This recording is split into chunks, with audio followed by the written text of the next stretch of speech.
Hello दोस्तों, आप सब कैसे हैं? Good morning. आप सब अच्छे होंगे, आपकी पढ़ाई अच्छे से चल रही होगी। आज का हमारा टॉपिक है शासन प्रणालियों के प्रकार। आज का टॉपिक क्या है? शासन प्रणालियों के प्रकार, टाइप्स ऑफ गवर्नमेंट सिस्टम। तो शासन प्रणालियों के प्रकार मुख्य रूप से 4 तरह के होते हैं। ये पहला है, ये दूसरा है, ये तीसरा है। चौथे के लिए साइड में जगह नहीं थी क्योंकि बोर्ड छोटा है, तो चौथा मैं यहाँ पे लिख दिया हूँ, ये नीचे वाला। शासन प्रणाली का मैं एक एक प्रकार आपको बताऊंगा, थोड़ा थोड़ा समझा दूंगा।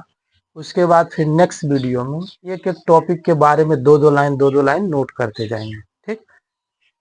तो पहला जो है, आप शासन प्रणाली का प्रकार है शासक समूह में शामिल व्यक्तियों की संख्या के आधार पर। पहला हमारा क्या है? शासक समूह में शामिल व्यक्तियों की संख्या के आधार पर। तो पहला होता है राजतंत्र, दूसरा है अल्पतंत्र या गुटतंत्र, तीसरा है लोकतंत्र। पहला क्या है? राजतंत्र। तो आप बस एक एक लाइन बताते चल रहा हूँ, फिर बारी बारी से पढ़ेंगे। राजतंत्र का सीधा सा मतलब है, राजतंत्र में राजा राजा होता है, राजा जो कहता है वही नियम बन जाता है।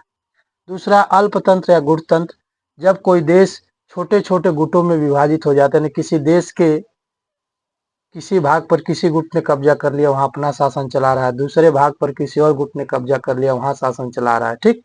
तो गुट हो जाता है। अगला है लोकतंत्र। लोकतंत्र में क्या होता है?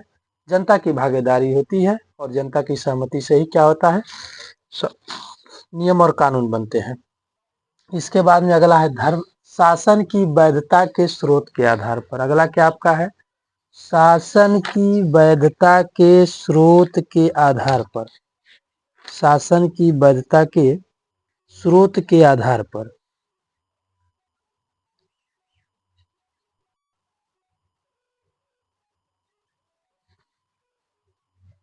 तो इसमें क्या है? पहला धर्मतंत्र है, दूसरा है राजतंत्र है, कुलीन तंत्र है, विजन तंत्र है, और अगला है लोकतंत्र। तो धर्मतंत्र क्या होता है? यानी जिस देश की शासन व्यवस्था धार्मिक ग्रंथों के अनुसार चलाई जाती है उसे धर्मतंत्र कहते हैं। अगला है राजतंत्र। राजतंत्र में राजा ही होता है। ठीक। और राजा के द्वारा बनाए गए कानून ये कानून होते हैं। अगला कुलीन तंत्र या विजन तंत्र, इसको जानना जरूरी है। इसमें क्या होता है? उस देश उस राज्य के उच्च कुल पर बैठे कुछ लोग ही सत्ता पर कब्जा कर लेते हैं और ऐसा मान लिया जाता है कि इन्हीं के अगर ये नहीं रहेंगे तो इस देश की सत्ता नहीं चल पाएगी। कुलीन मतलब उच्च कुल के व्यक्तियों द्वारा सत्ता के शीर्ष पदों पर काबिज होना और वहां से नियमों कानूनों को बनाना और धीरे धीरे अपने कुल के लोगों को भर लेना सत्ता में, किसी और को न आने देना, क्या होता है? कुलीन तंत्र। लोकतंत्र जनता की भागीदारी। ठीक। फिर चलिए आते हैं शासन प्रणाली के संविधान सम्मत होने के आधार पर। एक है संविधानवाद, एक है गैर संविधानवाद। संविधानवाद का सीधा सा मतलब है जिस देश में लिखित संविधान हो और संविधान के नियमों और कानूनों के अनुसार उस देश की शासन व्यवस्था सुचारू रूप से चलाई जाती हो। उसमें न तो भीड़ तंत्र का कोई दबाव हो, न तो दबाव समूह का कोई दबाव हो, न तो गुट का कोई दबाव हो कि दो चार गुट ऐसे हैं जो बहुत पैसे वाले हों, वो दबाव में सरकार से कोई निर्णय करवा ले रहे हैं। ऐसा कुछ नहीं होता है। संविधान में जो लिखा गया है उसी के अनुसार कार्य होता है और जहां जहां भी संविधान है वहां पे न्यायपालिका सर्वोच्च होती है।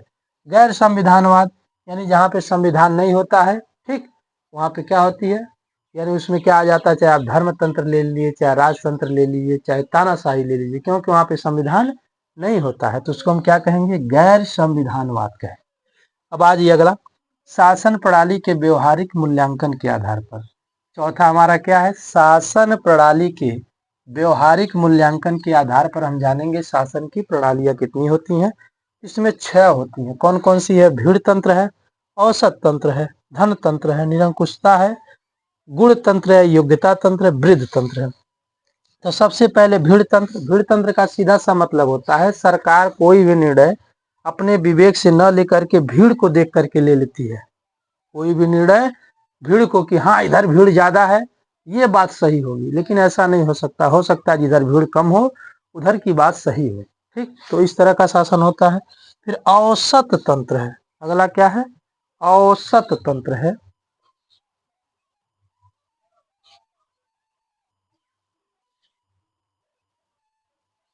तो औसत तंत्र का सीधा सा मतलब है कि लोकतंत्र में जो सत्ता है वो पढ़े लिखे औसत व्यक्तियों के हाथों में यानी औसत लोगों के हाथों में होती है, यानी जो सत्ता है वो पढ़े लिखे लोगों के हाथों में नहीं होती है, उनके हाथों में होती है जो जनता को गुमराह कर लेते हैं, अच्छा भाषण दे देते हैं, बहरूपिया बन जाते हैं, इस तरह के लोगों के हाथों में सत्ता हो जाती है तो उसे हम क्या कहते हैं, औसत तंत्र कहते हैं। धन तंत्र है अगला, तो धन तंत्र तो आप समझ ही रहे हैं।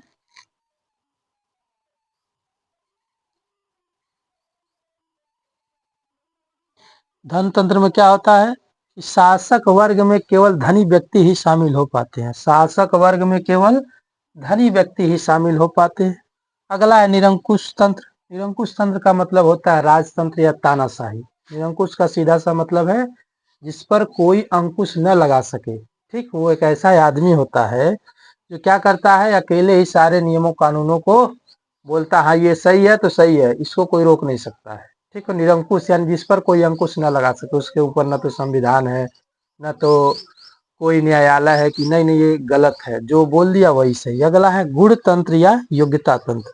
इसके अनुसार शासन के उच्च वर्गों पर गुण तंत्र यानी गुण योग्यता, योग्यता को देख करके क्या किया जाता है, अधिकारियों को नियुक्त किया जाता है। इससे जो छोटे वर्ग हैं क्या रहते हैं, दुखी रहते हैं। क्यों? क्योंकि उनको इतना अवसर नहीं मिल पाया कि वो पढ़ाई लिखाई कर सके, और जब पढ़ाई लिखाई नहीं कर सके तो उनकी योग्यता थोड़ी कम है, तो परेशान रहते हैं कि हमको भी अगर उच्च अधिकारियों के पद में शामिल होना रहता तो हमारा भी दिमाग खुलता, हम भी देखते कैसे पढ़ाई लिखाई होती है, तो हम भी आगे बढ़ते, तो थोड़े से निराश रहते। अगला है वृद्ध तंत्र। तो वृद्ध तंत्र में क्या होता है, सत्ता के उच्च पदों पर वृद्ध लोगों को ही आसीन किया जाता है, युवा लोगों को उस पर आसीन नहीं किया जाता, ऐसा माना जाता है। वृद्ध लोगों के पास ज्यादा अनुभव है और सत्ता का सही तरह से क्या करेंगे, उपयोग करेंगे, उसका दुरुपयोग नहीं करेंगे। ये बात आपको समझ में आ गई। शासन प्रणाली के प्रकार चार तरह के होते हैं। पहला है शासक समूह में शामिल व्यक्तियों की संख्या के आधार पर। दूसरा है शासन की वैधता के स्रोत के आधार पर। तीसरा है शासन प्रणाली के संविधान सम्मत होने के आधार पर। और चौथा है शासन प्रणाली के व्यवहारिक मूल्यांकन के आधार पर। इसको मैं आपको सारा समझा दिया, एक बार और देख लीजिए, 1 मिनट में रिपीट कर देता हूँ। राजतंत्र में राजा राजा होता है, राजा द्वारा पारित नियम ये नियम होता है। अल्पतंत्र या गुट तंत्र जो होता है, कुछ गुट मिल करके शासन के उच्च वर्ग पे कब्जा कर लेते हैं और उनके अनुसार उस देश की शासन व्यवस्था चलाई जाती है। लोकतंत्र क्या होता है, इसमें जनता की भागीदारी होती है। शासन की वैधता के स्रोत क्या है, धर्मतंत्र यानी जिसमें धार्मिक लोगों का प्रभुत्व होता है, ठीक ना, वो धर्मतंत्र होता है। अगर है राजतंत्र, इसमें राजा राजा होता है। कुलीन तंत्र, कुलीन तंत्र का सीधा सा मतलब है कि उच्च कुल के लोग सत्ता के उच्च पदों पर काबिज हो जाते हैं और कोई नहीं जा पाता है, ठीक, और उन्हीं के अनुसार सत्ता चलती है, तो क्या हो गया, कुलीन तंत्र हो गया। अगला लोकतंत्र है, इसमें जनता की भागीदारी होती है। फिर एक तीसरा नंबर यहाँ पे संविधानवाद, यानी जहाँ पे संविधान के सम्मत नियम कानून बनाए जाते हैं।